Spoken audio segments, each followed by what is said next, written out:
그 멀리서 또 어떤 소나무 애청자분께서 편지를 보내오셨습니다. 그 짧은 내용인데 제가 좀 읽어드리겠습니다. 광호스님께 먼저 삼배 올리고 싶습니다. 소나무 광팬이고 봤던 거 보고 또 보고 주말 재방송까지 봅니다. 저는 41세 전북 순창에 살고 있습니다. 작은 절에 다니고 있으며 엄마로 인해 절을 알게 되었습니다. 올봄 유튜브로 법륜 스님 보다가 광호 스님을 알게 되었고 삼보에 귀의한다는 말도 그때서야 알았습니다. 감사하고 또 감사합니다. 광호 스님을 알게 된 후부터 약간의 공부라고 하긴 킥킥. 절에 가면 부처님의 수인으로 아미타 부처님인지 보현 문수 지장 보살님도 알게 되었어요. 알아가는 게 재밌고 절에 가면 더 자세히 보고 한편으론 누가 알려줬으면 바람도 있었어요. 질문 드릴게요. 제가 6월부터 집에서 108배 했어요. 참회기도, 가족기도 보살님께서 집에선 하는 게 아니라고 하시네요. 잡귀신 붙는다고. 그래서 지금은 안 해요. 키키. 제가 어떻게 해야 할지 전 보살님 말 잘 들어요. 그런데 다시 108배 하고 싶기도 하고 무섭기도 하고 질문이 답답하죠? 집에선 천수경 반야심경은 잘 독송해요. 스님의 의견, 말씀 기다릴게요. 이상입니다. 예, 이렇게 멀리서 지방에서 편지를 보내오셨는데 거기에 이제 질문이 갑자기 훅 들어왔죠? 뜬금없이. 집에서 기도를 열심히 하고 있었는데 108배도 하고 기도하고 있었는데 아마 같이 절에 다니시는 보살님이 집에서 기도하지 말아라. 잡귀신 붙는다. 라는 이야기를 듣고 그 뒤로 좀 무서워서 뭐 집에서 기도해야 될지 말아야 될지 그렇게 이제 질문을 좀 이렇게 했던 것 같습니다. 여러분들한테 드리고 싶은 얘기가 집에서도 기도해도 될까요? 안 될까요? 네. 되나요? 네. 될까요? 네. 그러니까 그 편지 내용에 보면 제 질문 답답하죠? 이렇게 나왔죠? 네. 너무 답답해요. 아니 아직도 이런 질문을 하시는 분들이 있다는 게 막 분노가 생겨요. 예, 어쨌거나 편지 보내주셔서 너무 감사하고 예 그리고 뭐 모르면 질문해야죠. 근데 저희 소나무 프로를 보면 기도해서 갚이 받은 분들 이야기가 많이 나오지 않습니까? 근데 기도해서 갚이 받은 분들 이야기를 이렇게 천천히 뜯어보면 집에서 기도해서 갚이 받은 분들 많이 나와요. 절대 잡귀신 안 붙습니다. 오히려 집에 있는 잡귀신이 집에서 열심히 기도하면 튕겨져 나가요. 자, 그래서 제가 항상 우리 불자분들한테 당부하는 게 우리 불교가 2600년 동안 내려오면서 이 2600년 동안 사실 사상적으로 많은 변화를 일으켰거든요. 그것도 문제가 뭐냐면 세계 각지의 나라에 이 부처님의 가르침이 전해지다 보니까 그 나라의 문화나 풍습이나 기존에 있었던 민속 고유 종교하고 이렇게 습합되는 서로 섞여서 합해지는 습합되어지는 어떤 형태의 불교가 나오게 되었거든요. 그래서 우리나라도 가만히 보면 말은 불교인데 이 한국 불교 내부 안에서도 굉장히 그 무속종교적인 그런 어떤 모습들이 많이 가라앉아 있거든요. 그래서 심지어는 진짜 부처님의 가르침과 예전부터 내려오던 민족 종교, 민속 종교의 가르침하고 그걸 구분하지 못하고 헷갈리는 분들도 굉장히 많습니다. 그래서 제가 항상 불자님들 당부드리는 게 우리 불자로서 기도하고 공부하고 수행할 때 가장 중요한 기준이 되어야 하는 것이 바로 부처님의 말씀. 그러니까 부처님의 말씀을 모아놓은 경전을 근거로 삼아서 수행해야 된다. 제가 누누이 말씀드렸죠. 그러니까 부처님은 뭐라고 말씀하셨을까? 이게 가장 중요한 핵심이에요. 그래서 흔히 많이 받는 질문이, 스님 제가 금강경을 독송하는데 직장 생활하느라 바빠서 금강경을 밤에 독송하는데, 어떤 분이 금강경 밤에 독송하면 절대 안 된다고 하는데 하면 안 됩니까? 아니요. 뭔 소리야? BTN에서 밤늦게 금강경 틀어주는데 예? 뭔 얘기인지 아시죠? 네. 만약에 금강경을 밤에 기도하면 안 되면 BTN에서 왜 밤에 금강경을 틀어주겠어요? 밤에 이렇게 금강경 나오잖아요. 네. 예, 안 들어봤구나. 그러니까 제가 항상 얘기 드리잖아요. 부처님의 가르침은 아침에 기도하면 아침에 기도하는 대로 좋고, 밤에 기도하면 밤에 기도하는 대로 좋고, 새벽에 기도하면 새벽에 기도하는 대로 좋고, 언제든 부처님 기도는 하면 할수록 좋은 거다. 부처님 경전에는 언제 기도해야 된다라는 말이 없어요. 그냥 부지런히 꾸준히 해라. 그것도 어떤 분은 스님 기도할 때 동쪽을 보고 할까요? 남쪽을 보고 할까요? 서쪽을 볼 거예요? 북쪽을 보고? 부처님의 경전을 보면 그런 내용 안 나와요. 예, 동서남북 사방팔방에 다 부처님이 계시지 꼭 어느 쪽을 봐야 된다, 이런 가르침은 없습니다.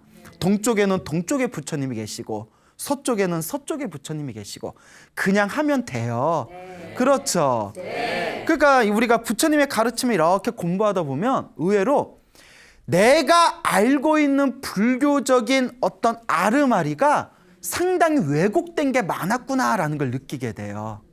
예를 들어 사실 저도 이렇게 소나무에서 가피 이야기를 하다 보면 그 기도하신 분들이 꿈에서 가피 받은 이야기 나오잖아요. 그러면서도 저 항상 꿈에는 집착하지 말라고 했잖아요. 근데 많은 분들이 또 꿈 해몽에 대해서 굉장히 궁금해해요. 예? 스님 나 꿈 좀 해몽해 주세요. 내가 뭐 해몽가요? 내가 어떻게 알아? 자, 근데 부처님 경전에 봐도 꿈에 집착하지 말라고 나옵니다. 그러니까 우리가 부처님 경전의 가르침대로 공부하면 돼요. 그러니까 이와 같이 집에서 기도하면 안 된다라는 거는 굉장히 왜곡된 가르침입니다. 아니에요. 옛날 중국에 100여 년 전에 인광대사라는 연부를 평생 동안 수행해 오셨던 인광대사라는 큰 스님이 계셨는데, 그분은 뭐라고 하셨냐면 화장실에서 대소변을 볼 때도 연부라라고 했어요. 화장실에서 대소변을 볼 때도 연부를 끊기지 말라라. 항상 연부를 가슴에 품고 살아라. 대신 화장실에서 대소변 볼 때는 소리 내지는 말아라. 예? 소리 내서 연부하지 말고 마음으로는 계속 연부를 해라. 예? 그래서 어떤 분이 스님 부처님을 생각하면서 연부를 하는데 더러운 대소변 보면서 부처님 하면 부처님이 아우 더러운 거 대소변을 보면서 날 불러? 염치도 없는 거, 이렇게 생각하지 않을까요? 아니에요. 반야심경에 나오잖아요. 불구 부정, 더러운 것도 없고 깨끗한 것도 없다. 더럽다 깨끗하다는 건 우리 번뇌가 만든 작용이에요. 부처님은 그런 어떤 더럽다 깨끗하다에 구분하지 않습니다. 그래서 오히려 연부라는 그 연부를 신행하는 불자가 연부를 하면 할수록 공덕이 쌓이는 거지, 우리가 이 연부를 하면서 더럽다 깨끗하다, 깨끗한 데선 연부라고 더러운 데선 연부하면 안 된다, 이런 마음도 하나의 상입니다. 그래서 우리 소중한 질문해 주신 우리 그 불자님께서도 오늘을 통해서 꼭 이해하셔야 되는 게, 집에서 기도해도 된다 안 된다? 된다. 집에서 오히려 기도해라. 절에서 기도하는 걸 원칙으로 하되, 절에서 기도하면 땡 하고 집에서 놀지 말고 절에서도 기도하고 집에서도 기도하고 집에서도 기도하고 절에서도 기도하고, 그래서 집에서 오히려 기도를 많이 하면 집안의 기운이 더 맑아집니다. 그래서 우리 불자님들이 반드시 공부할 때 경전 공부를 하셔야 돼요. 경전에 근거를 둬서 부처님은 어떻게 가르치셨나 하고 공부를 해야 됩니다. 지장보살을 기도하시는 분들은 지장경을 꼭 읽어보셔야 돼요. 관음 기도하시는 분들은 관세음보살 보문품을 꼭 읽어보셔야 돼요. 무슨 말인지 알겠죠? 네. 아주 핵심입니다. 그리고 우리 주변에 보면 실제로 절에는 많이 다녔지만, 절에는 오래도록 다녔지만, 절에 오래도록 다녔으면서도 왜곡된 지식을 가진 분들이 많아요. 그러니까 불교 공부를 하려면 경전 공부를 많이 하신 스님에게 공부를 해야지, 어설프게 절에 많이 다니신 분들 이야기에 귀 기울이지 마세요. 가만히 보면 제대로 알지도 못하면서 사람들한테 이래라 저래라 이래라 저래라 하는 분들이 많아요. 큰 사찰에 있다 보면 별의별 일들이 다 있어요. 예? 그래서 그 새로 오신 신도분이 스님 법당에서 절하는데 저 절에 못 나오겠어요 이러는 거예요. 왜 그러니까 절에 오래 다니신 할머니 보살들이 기도 좀 하려고 하면 옆에서 엄청 잔소리 한대요. 뭐는 어떻게 해라, 뭐는 어떻게 해라, 뭐는 어떻게 해라. 근데 문제가 뭐냐면 제대로 가르쳐주면 좋은데 스님하고 가르쳐준 거고 다르게 가르쳐준다고. 그래서 제가 그건 또 이제 그분들의 업이다. 그분들의 업이고, 무엇보다 중요한 거는 불법을 공부할 때는 반드시 부처님의 경전, 부처님의 말씀을 근거로 공부하고, 질문을 할 때에도 내 주위에 절에 오래 다닌 사람들한테 물어보지 말고 반드시 경전 공부를 많이 하신 스님들께 여쭤봐라. 그래서 제가 항상 하는 얘기 있잖아요. 진로는 의사에게, 약은 약사에게, 부처님의 가르침은 스님들에게. 이걸 명확하게 이해하시길 바랍니다. 자, 그래서 이런 상식적인 걸 우리가 지켜나가면 우리가 부처님의 가르침을 공부하는데 아마 큰 어려움이 없을 겁니다. 알겠죠? 네. 그래서 편지 보내주신 우리 불자님도 집에서 마음껏 기도하시기 바랍니다. 집에서 기도하는 거는 아주 좋은 불자로서의 생활 습관이 된다. 이렇게 명심하시길 바랍니다. 그래서 이제 집에서 기도를 해서 가피를 받으신 어느 불자님의 이야기를 해드릴게요. 지금 저희 화계사에서 공부하고 계시는 불자님이신데, 여자세요. 여성 불자님이신데, 보살님이신데, 지금 연세가 50대 초반이세요. 평소에 불교에 대해서 전혀 관심이 없으셨대요. 그러다가 어느 날 유튜브에서 소나무를 듣게 되었는데 너무 재밌더래요. 내 입으로 얘기해서 미안해요. 너무 재밌어서 자꾸 듣다가 기도 이야기, 불교 이야기, 가피 이야기, 그러면서 점점 불교에 대해서 관심이 많아졌답니다. 그래서 불교에 대해서 관심이 많아지고 기도도 집에서 시작하게 되면서 부처님 가르침을 제대로 공부해 봐야 되겠다 해가지고 제가 있는 화계사 불교대학에 오신 분이에요. 근데 이분께서 저한테 직접 아주 재미난 얘기를 해주셨어요. 이분이 몇 달 전에 이렇게 길을 가다가 넘어지셨는데 여기 앞니빨을 딱 하고 부딪히셨대요. 그래서 이렇게 깨지지는 않았는데 여기 윗몸에 염증이 생기셨대요. 염증이 이제 심하게 생겨서 그거 부딪혀가지고, 그래서 치과에 갔는데 의사 선생님이 이빨을 빼지 말고 최대한 이빨을 보존한 상태에서 염증 치료를 해보자. 그러니까 의사 선생님이 이제 배려를 해준 거죠. 멀쩡한 생립 뽑지 말고 최대한 원래 치아를 우리가 지킨 상황에서 이제 염증을 치료하자 해서 염증 치료를 받았답니다. 염증 치료를 받았는데 더럽게 안 낫더래요. 더럽게 안 낫더래요. 염증 치료하면서 나중에는 이렇게 레이저로 지지는 거 있잖아요. 레이저로 지지는 시술도 몇 번이나 했대요. 근데 더럽게 아프대요. 엄청 아파가지고 그렇게 아프대요. 원래 치과 신경치료가 막 아프잖아요. 더럽게 아픈데 더럽게 안 나. 그래서 너무 힘들어가지고 그래서 계속 이제 치료를 받다가 스트레스를 엄청 많이 받으셨대요. 나중에는 요 입술을 뒤집어가지고 잇몸을 다 갈아버리는 시술까지 받았대요. 엄청나게 아프고 고통스럽고 그거 받고 나면 몇 날 며칠을 엄청나게 힘들고 괴롭다고 합니다. 그런 이제 시술까지 받았는데도 안 낫는 거예요. 요 보살님이 막 스트레스가 너무 심해서 그러다가 문득 그 소나무에서 병에 걸렸는데 빨리 안 낫는 거는 전생의 업보가 두꺼울 수도 있다. 이 생각 딱 난 거예요. 그러니까 그 얘기 듣고 내가 전생의 업이 두꺼운가? 그래서 이제 기도를 시작했대요. 그 이분이 성근이 있는 거예요. 여러분, 똑같이 법문을 듣고 설법을 듣고 나서도 어떤 사람은 맞아, 내가 업이 두꺼운가 봐, 오늘부터라도 내가 기도 열심히 해야지 하는 사람들은 성근이 있는 거예요. 그리고 아우, 기도하긴 해야 되는데 하면서도 머리로는 기도해야 된다는 걸 알면서도 몸으로 기도가 잘 안 되는 거는 업장이 좀 두꺼운 거예요. 머리로는 아는데 몸으로 못하는 건. 그런데 이런 좋은 가르침을 듣고서 개뻥 막 이러고 뻥치고 있네. 야. 이런 사람들, 믿지 않고 기도도 안 하고 공덕도 안 짓는 사람들은 업장이 겁나게 두꺼운 사람들. 이런 사람들 제도가 안 돼. 네. 그 민폐는 안 끼치면 좋아. 우리 주변에 그런 사람들 많잖아요. 근데 이분은 그래도 전생에 성근이 있었나 봐요. 그래서 관음 기도를 하려고 집에서 관세음보살 부르는데 남편이 질색을 하더래요. 평소에 절에도 한 번 안 다니는 사람이 집에서 관세음보살 하니까 야, 너 뭐 하는 거야?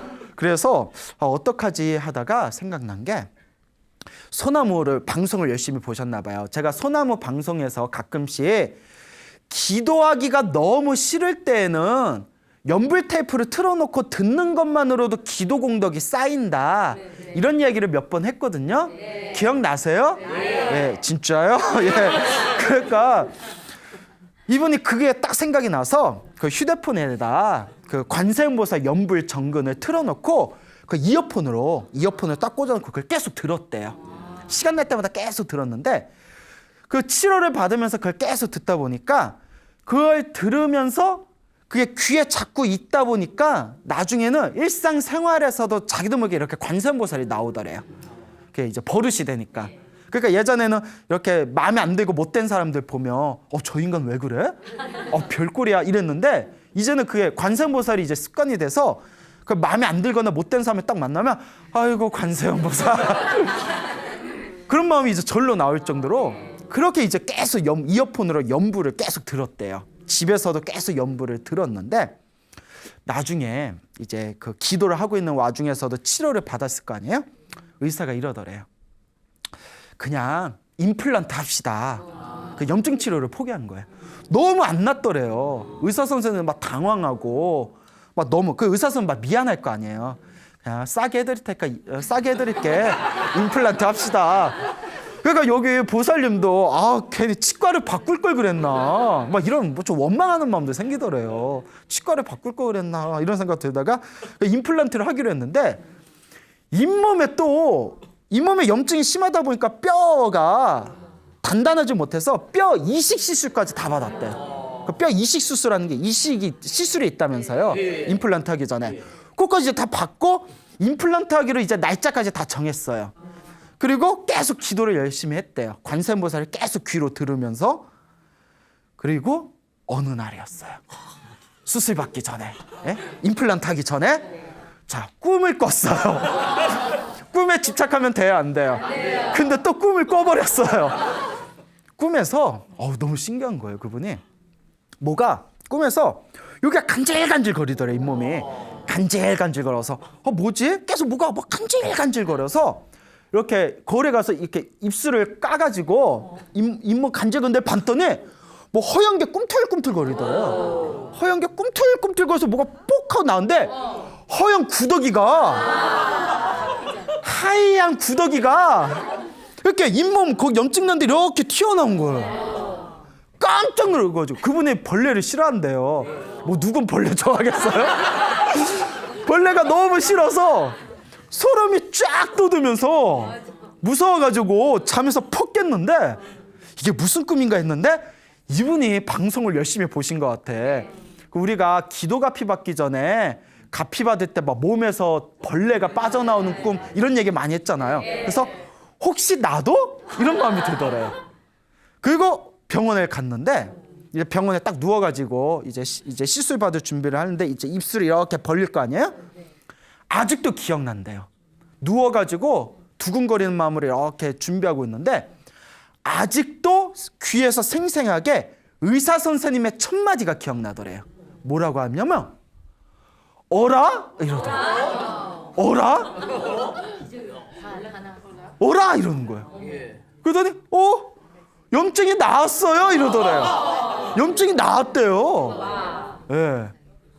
그래가지고 야 염증이 나. 염증이 하다 레이저로 지지고 잇몸까지 다 마지막이라고 방법이라고 잇몸까지 다 뒤집어놨는데 해도 안 돼서 임플란트 하자고 그냥 뽑고 임플란트 하자고 뼈 이식 시술까지 다 받았는데 염증이 나아버렸대요. 그리고 의사도 어리둥절. 그리고 자기도 어리둥절. 그날은 어리굴젓 먹었대. 하도 어리굴젓. 제 말에 너무 신경 쓰지 마세요. 예. 하여튼 그래서 너무 놀래가지고 그래서 그렇게 잇몸이 나왔답니다. 근데 그 보살님이 저한테 하신 얘기가 솔직히 좀 부끄럽대요. 왜냐하면 자기가 기도를 엄청 열심히 한 것도 아니고 집에서 틈틈이 관세음보살 연불 그 소리만 열심히 들은 것뿐이 없고 뭐 딱히 기도 열심히 한 것 같지도 않은데 이런 그 꿈에서 그런 꿈을 꾸고 방송에서만 보던 걸 실제로 경험하니까 너무 신기하다고. 그래서 제가 말씀드렸죠. 전생에 지어놓은 복이 많으면 효과를 좀 빨리 보고 전생에 지어놓은 그 복이 부족하고 업장이 두꺼우면 효과를 좀 더디게 본다. 효과를 빨리 보든 더디게 보든 반드시 공덕이 있다라고 이제 말씀을 드렸습니다. 그래서 앞으로도 지금 같은 마음으로 열심히 기도 정진하세요. 그래서 저도 방송에서 할 얘기가 하나 생겨서 좋네요. 네, 고맙습니다. 이렇게 또 말씀을 드렸죠. 그러니까 말로 따지지 말고 머리로 굴리지 말고 묵직하게 부처님의 가르침을 믿고 한번 기도해 보시길 바랍니다. 그래서 또 어느 불자분은 직장 생활을 하다 보니까 집에 일찍 출근하고 그리고 이제 퇴근해서 집에 오면 또 퇴근 이렇게 출퇴근 시간 합치면 왕복으로 해가지고 몇 시간 된대요. 집에 왔다가 퇴근하면 전철 타고 버스 타고 하면 1시간 반 정도를 밖에 있으니까 또 집에 오면 기진맥진하잖아요. 어쨌든 회식할 때도 있고 또 집에 오면 또 집안일도 좀 도와주고 애들하고 놀아주고 하면 기도할 시간이 없더래요. 그래서 이분이 오고 가는 출퇴근 시간에 항상 그 시간에 이어폰을 탁 껴놓고 연불을 듣는데 계속 연불을 이렇게 연불을 탁 듣다가 또 이제 근데 그게 이렇게 쌓이고 그러니까 1시간 동안은 계속 연불을 듣는 거잖아요. 1시간 이상은. 근데 나중에 자기도 그런 어떤 은은한 가피를 받았다고. 그러니까 이 생활 속에 우리 불자들은 생활의 짜투리 시간을 잘 이용해야 됩니다. 기도할 시간 없다 하지 마시고 여러분들도 그 틈틈이 출퇴근 시간이나 집에서 남는 시간에 틈틈이라도 기도하시면 반드시 알게 모르게 우리의 삶의 은은한 가피를 얻게 될 것이다. 명심하시길 바랍니다. 네. 알겠죠? 네. 그래서 이제 또 우리 소나무 애청자분께서 또 직접 얘기해 주신 또 아주 재미난 이야기가 있습니다. 지금 연세가 75 정도 되시는 보살님이신데 근데 이제 아들 문제로 이렇게 상담을 하셨어요. 약 20년 전쯤에 아들이 이제 군대를 갔답니다. 작은 아들이 군대를 갔는데 20몇 년 전이면 지금보다도 좀 군 생활이 척박할 때였거든요. 그러니까 군대에 가면서 요 아들이 막 징징거리더래요. 엄마 어떡해. 그때 이제 애잖아요. 20살, 21살. 군대 가면 못된 고참들 만나면 막 3년 동안 고생한다는데 나 어떡해 막 이러더랍니다. 그래서 엄마가 기도 많이 해줄게 괜찮아 하고 이제 그 훈련소에 입대를 했는데 그 논산훈련소에 갔대요. 근데 그때 지금은 저도 잘 모르겠는데 군대 제대한 지 오래돼서 그 당시에 논산훈련소에서 이제 6주 훈련을 받으면 6주 맞나요? 네, 맞습니다. 예, 맞죠. 예, 고맙습니다. 예, 4주인가 6주가 헷갈려요. 예, 논산? 논산. 예, 그래요? 그래서 이제 6주 훈련을 마치면 예, 가족들 면회한 뒤에 자대 배치 받았었나? 예, 맞군요. 그러니까 6주 훈련 딱 마치면 가족들이 와서 면회하고 이제 각자 자대 배치를 받았대요. 후방으로도 가고 전방으로도 가고. 그런데 이제 6주 훈련에 이제 6주 훈련 동안 어머님께서 보살님께서 관세음보살을 열심히 기도를 하셨대요. 연불 관세음보살 하염없이 기도를 하셨는데 이제 훈련이 끝날 때쯤에 어느 날 이제 집에서 이렇게 연불을 하고 있는데 비몽사몽에 누가 쓱 자기 앞에 나타나더래요. 근데 모습은 기억이 안 난대요. 하여튼 무언가가 자기 앞에 쑥 나타나더니 자기 눈앞에 손이 쑥 나오더래요. 손이. 손 처음 봐요? 왜? 손이 쑥 나오더니 뭘 이렇게 방바닥에다가 자기 코앞에다가 뭘 이렇게 놓고 사라지더래요. 그 환상이죠. 뭘 놓고 사라져서 뭔가 하고 봤더니 마늘 한쪽을 놓고 사라지더래요. 마늘 한쪽. 그러니까 환상이에요. 환상으로 마늘 한쪽을 딱 방바닥에 놓고 그럼 마늘 한쪽 뭐야? 마늘 한쪽이 뭐? 마늘 한쪽을 이게 뭔 뜻이지? 이해가 안 되잖아요. 왜 마늘? 왜 마늘이 왜 내가 이걸 기도하다가 왜 봤지? 근데 너무 생생하게 봤대요. 그리고 이제 아들의 6주 훈련을 마치고 이제 가족들하고 차를 타고 면회를 갔답니다. 면회를 갔는데 면회 가는 날 차 안에서도 그 염주 있잖아요. 그 누런색 그 염주를 막 이렇게 굴리면서 관세음보살 계속 불렀대요. 우리 아들 군 생활 편하게 자대 배치 잘 되게 도와주십시오 하고 하염없이 관세음보살 불렀는데 또 순간 환상을 보셨대요. 뭘 그렇게 자주 봐? 환상 속에 그대 다니고 환상을 보셨는데 염주를 돌리다가 여기서 뭐가 메주콩 아시죠? 메주. 노란 메주콩 하나가 염주에서 톡 하고 떨어지는 환상을 보셨어요. 깜짝 놀란 거죠. 환상으로. 그러니까 마늘 한쪽, 메주콩 하나. 이게 무슨 뜻일까? 이해가 가세요? 안 가시죠? 그러니까 저도 뭐지? 이게 뭘까? 이게 뭘까? 그게 이제 화두처럼 된 거예요. 그래서 일단 아들하고 만나서 이제 면회를 하고 이제 집으로 돌아왔답니다. 집으로 돌아왔는데 저녁에 아들한테 전화가 왔어요. 따르르릉. 받아봤더니 엄마, 그러니까 아들이 이제 공중전화를 한 거예요. 큰일 났어. 어떡해. 왜? 면회가 마치고 나서 낮에 자대에서 장교들이 와서 이제 신입병들을 다들 데려갔다는 거예요. 1명, 2명 다 데려갔는데 지금 저녁이 됐는데 자기만 혼자 남아있다는 거예요. 아무도 자기 안 데려간다고. 나 이거 험한 데 가는 거 아니냐고. 아우지 당감. 예, 농담이고요. 나 이거 어떡하냐고. 그래, 아들 불안한 거예요. 혼자만 계속 남아있으니까. 또 어디 갈 때 우리 자대 배치 받을 때 동기하고 한두 명이라도 같이 가면 의지가 되잖아요. 그런데 같이 이렇게 담배 피면서 야 김성묘 재수없지 않냐? 막 이러면서 또 뒷담화하는 맛도 있잖아요. 화장실에서. 그러다 걸리면 또 몇 달 맞는 거고. 응?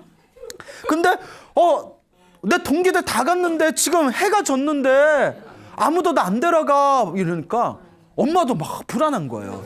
근데 이제 아들이 좀 철이 없는 것 같아. 엄마 자꾸 불안하게 왜 전화하고 그래. 그렇잖아요. 예. 그 엄마 얼마나 불안하겠어요. 아니야 괜찮아. 내가 알아볼게. 괜찮아. 막 이랬는데 나중에 아들한테 전화가 자대 배치되고 아들한테 전화가 오고 나서야 드디어 마늘 한쪽 메주 하나의 뜻을 알겠더래요. 뭐였냐면 아들이 이제 나중에 전화가 왔대요.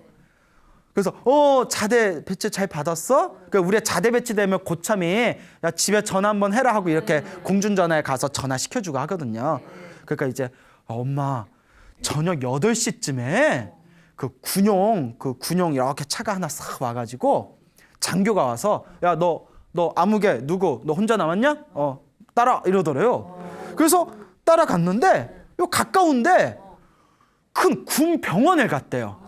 군병원에 가서 군대 병원 행정병으로 차출이 됐는데 딱 아시네. 겁나게 편한 자리래요. 그렇죠. 엄청나게 편하잖아요. 그렇죠. 군대 병원 행정병으로 차출이 된 거예요. 근데 고참들이 거기가 너무 편해가지고 얘들아 전방에서는 뜨거운 물이 귀해가지고 한겨울에도 막 차가운 물로 목욕하고 그러잖아요. 거기는 이제 뜨거운 오아시스가 흐르고 한겨울에도. 예? 그리고 병원이다 보니까 여름에도 에어컨 나오고 겨울에도 뜨거운 물 팍팍 쓸 수 있고 그리고 병원 시설이다 보니까 큰 뭐 훈련 같은 것도 많지 않고 힘든 것도 많이 빠지고 굉장히 편한 데였대요. 뭐라고 하냐면 소위 백이 없으면 갈 수가 없는 데라고. 그래서 고참들이 이렇게 담배 피고 고참들이 이렇게 이야기하면서 야 솔직히 말해봐 너 누구 백으로 왔냐? 이러는 거야. 백이 없으면 못 오는다니까. 그래서 아니요 저 그런 거 없습니다. 그냥 따라오라고 해서 따라온 겁니다 했더니 고참들이 믿질 않더래요. 너 여기가 어떤 데인 줄 아냐고. 그래서 엄마한테 그 얘기했대. 엄마가 웃으면서 고참들이 너 누구 백으로 왔냐 하며 예 관세음보살 백으로 왔습니다. 그렇게 말씀드려라. 그러면서 이제 그랬던 이야기가 있다. 그러니까 그 마늘 한 쪽 매주 한 알이 그 아들이 끝까지 혼자 남았잖아요. 그 뭐 마늘 한 쪽 매주 한 알처럼 혼자만 딱 남다가 좋은 데로 갔잖아요. 그러니까 그 가피가 네 아들 끝까지 혼자 남아서 좋은 데 갈 거다라는 그런 어떤 가피의 어떤 모습을 보여주신 거 아니겠느냐. 이렇게 이제 생각이 되는 거죠. 너무 신기하죠. 네. 그러니까 우리 주변에 보면 기도 정말 열심히 하신 분들 중에 정말 이런 가피 받은 분들이 너무나 많습니다. 너무 많아요. 그래서 특히 평소에는 이런 걸 경험했는데도 누구한테 차마 이야기를 못했던 걸 불교 TV에서 소나무를 통해서 그분들이 이제 용기를 내고 제보를 많이 해주세요. 그래서 제가 다시 한번 느끼는 게 우리 부처님 경전에 나오는 누구든지 괴로움에 빠진 중생이 한결같은 마음으로 간절하게 정성스럽게 염불하고 기도하고 복을 지으면 반드시 나를 보호해 주신다라는 부처님의 말씀이 거짓이 아니었구나라는 것을 우리 주변에 기도를 많이 하신 불자님들을 통해서 저도 새롭게 깨닫고 있습니다. 그러니까 기도를 많이 하세요. 알겠죠? 네. 첫째도 기도, 둘째도 기도, 셋째는 뭐 맨날 기도만 해. 셋째는 이제 복을 많이 지어야 돼요.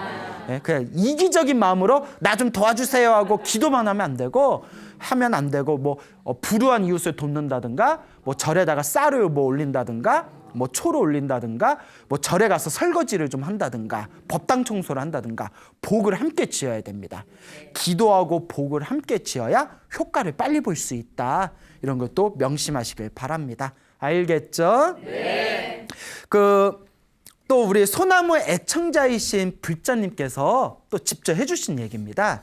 지금 연세가 이제 60대 중후반이신 우리 그 보살님께서 소나무의 아주 애청자라면서 또 재미난 얘기를 해주셨는데 지금 부산에 살고 계세요.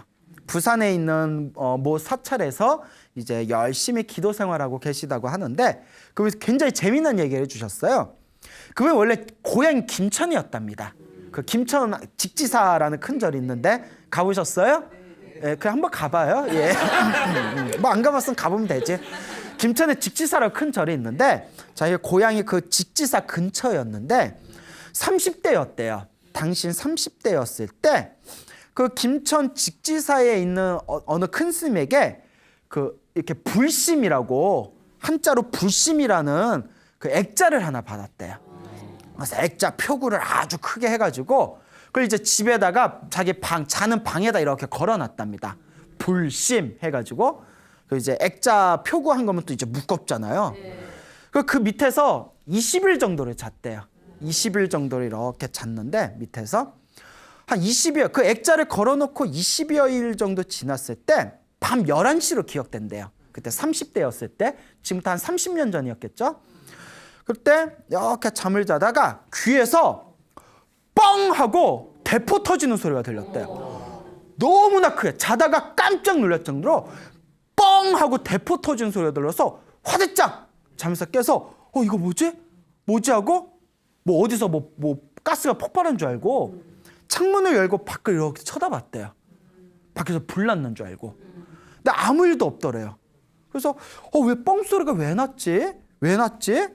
그래가지고 다시 이제 잠이 확 달아났으니까 다시 잠들지는 못하고 이제 그 액자 밑에서 이제 자기 입을 위해서 가만히 앉아가지고 이게 무슨 노래인가? 이게 무슨 의미인가? 왜 귀에서 뻥 소리가 나는데 이거 왜 그런 거지? 하고 있는데 갑자기 자기 눈앞에서 액자가 벽지가 찢어지면서 뚝 떨어지려고 그러더래요. 순간 화들짝 놀라서 그걸 일어나가 딱 막았대요. 액자 떨어지는 걸. 그리고 그 액자를 이렇게 다시 내려놨는데 어이구 하다가 액자 밑에서 자고 있는데 그 떨어졌으면 자기 크게 다쳤다는 거예요. 네.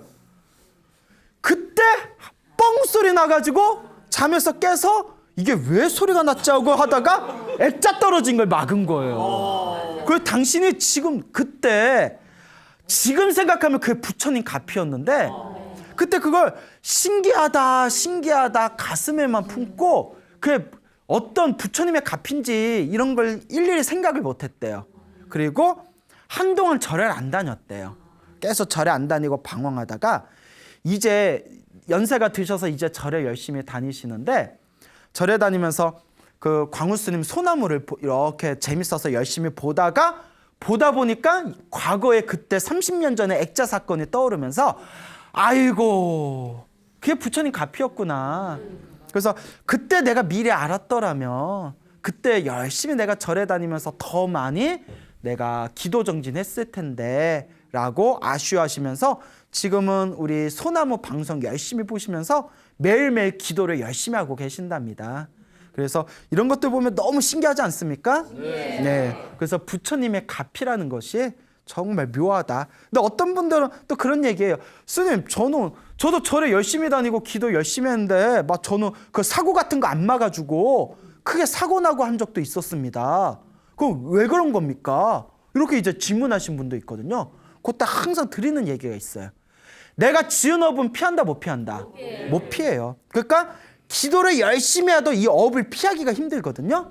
대신 크게 받을 걸 작게 받는다. 제가 항상 말씀드렸잖아요. 기도 열심히 했는데 나쁜 일이 생기는 거는 크게 받을 걸 작게 받은 거고 내 업장이 소멸하고 있는 과정입니다. 그러니까 전생에 지어놓은 업보가 좀 약할 때는 사고가 나서 다치는 걸 미연에 막아버리고 업이 약하니까. 근데 기도를 열심히 했는데도 내가 받아야 할 업이 너무 두꺼울 때는 크게 받을 걸 작게 받기 때문에 이제 크게 다칠 걸 좀 작게 다치거나 아니면 죽을 뻔한 걸 크게 다친 걸로 끝나버린다는 거죠. 그리고 경에 보면, 율장이나 경에 보면 이런 내용도 나와요. 죽긴 죽어요. 못 피하고 죽긴 죽어요. 근데 왜 죽냐? 죽어서 지옥에 떨어질 지옥에 떨어질 업이었는데 죽음은 피할 수 없었지만 죽은 뒤에 지옥에 떨어지지 않고 천상에 태어나는 내용이 또 나옵니다. 무슨 말인지 알겠죠? 그러니까 좀 정리해 볼게요. 업이 내가 받아야 할 업보가 약해서 쉽게 피할 수 있는 거는 미연에 막아버리게 되고, 그리고 너무나 업이 두꺼워가지고 크게 받아야 될 거는 크게 받을 걸 몸이 다친 걸로 작게 받고, 무슨 말인지 알겠죠?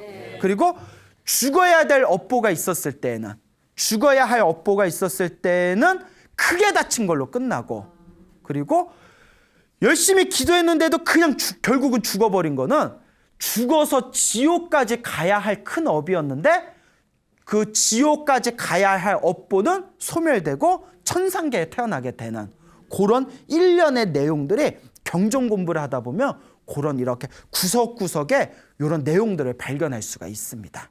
그래서 제가 이렇게 말씀드리는 거는 절대 제가 지어낸 게 아니라 경전에 다 근거가 있는 스토리들이에요. 그래서 여러분들도 우리 불교TV 이 소나무를 보고 계시는 우리 불자님들도 기도하면서 일시적인 뭐 좋은 일, 나쁜 일에 일희일비하지 마시고 기도를 하면서 좋은 일이 생기면 내가 더 열심히 기도해야 되겠다. 마음을 일으키시고, 기도하다가 나쁜 일이 생기면 아이고 내가 지은 업보가 소멸하고 있나 보다. 이렇게 마음을 두시고, 기도를 열심히 했는데도 그냥 결국 죽음을 피하지 못하고 결국 죽게 되면 다음 생에 더 좋은 곳에 태어났구나 라는 믿음이 있어야 됩니다. 또 이렇게 얘기하면 야 겁나 둘러막네. 아예 대꾸를 못하게 아예 그냥 다 둘러치네. 물론 뭐 충분히 불교에 대해서 비판적인 비관적인 생각이 있는 분들은 얼마든지 비판할 수 있는 부분이지만 엄연히 부처님 경전에 나와 있는 내용들입니다. 그래서 우리 부처님께서도 우리 중생이 과거 전생을 기억할 수가 있고 다음 생을 꿰뚫어 볼 수 있다면 우리가 부처님의 이 인과 업보의 가르침을 아무도 의심하지 않을 텐데 우리 중생들은 너무나 미혹되어 있어서 이제 자꾸 자기의 주관적인 생각으로 부처님의 가르침을 재단하려 한다. 하지만 여러분, 우리 주변에서 이와 같이 기도의 가피를 통해서 이 불심을 일으키고 가피를 받고 선업과 공덕을 쌓은 이 증인들이 너무나 많습니다. 그러니까 누구는 효과 있고 누구는 효과 없는 게 아닙니다. 다만 업보가 약하면 효과를 좀 빨리 보고 업보가 두꺼우면 효과를 더디게 볼 뿐입니다. 이번 생에 지어서 이번 생에 받는 경우도 있지만 이번 생에 지은 걸 다음 생에 더 크게 받는 가르침도 굉장히 많습니다. 여러분들도 이 부처님의 가르침을 만났을 때 마음으로 의심하고 비방하고 비난하는 그런 자신의 이 약하고 의혹스러운 마음들을 다 내려놓고 한번 부처님의 경전 공부를 꾸준하게 하면서 실제로 내 몸으로 내 마음으로 기도하고 공덕을 쌓는 마음을 키워가시길 바랍니다. 알겠죠? 네. 그거 얼마나 좋아요. 우리 절에 다니면 봐요. 절에 다니면 저에서 막 돈 내라고 막 요구 안 하잖아요. 그렇잖아요. 니들 돈 많이 내야 극락 간다? 이런 얘기 안 하잖아요. 절에서는 안 해요. 그렇게 얘기하는 데 있으면 다니지 마세요. 좋은 절 얼마나 많은데. 뭐 돈을 내라고 요구해요. 뭐 빡세게 기도하다가 피눈물이 흘릴 정도로 무릎이 까져가지고 뼈가 드러날 정도로 기도해라. 이렇게 안 시키잖아요. 그렇죠? 그러니까 아까 이야기 드린 불자님도 그냥 휴대폰으로 연불 열심히 듣는 것만으로 갚이 받았잖아요. 세상 이런 가르침이 어디 있어요. 그런데도 안 하는 거는 자기가 게을러 터져서 그런 거예요. 그러니까 근데 불교에서 이 게으름 자체가 업보고 업장이래요. 그러니까 이런 업보와 업장에 속지 마시고 경전 공부하기 힘들면 불교 TV라도 열심히 보세요. 알겠죠? 네, 불교 TV 열심히 보시고 그리고 우리 소나무 법문도 열심히 들으시고 집에서 틈틈이 기도하고 또 틈틈이 공덕 짓는다면 여러분들 삶에 반드시 아름다운 불보살님의 은혜가 반드시 여러분들과 함께 할 것입니다. 여러분 행복해지고 싶습니까? 네. 행복한 삶을 창조하고 싶습니까? 네. 복을 지으십시오. 선업을 지으십시오. 공덕을 쌓으십시오. 복과 선업과 공덕의 힘이 여러분들을 진정한 행복의 길로 이끌어 줄 것입니다. 여기서 마치겠습니다. 소중한 나 무한 행복.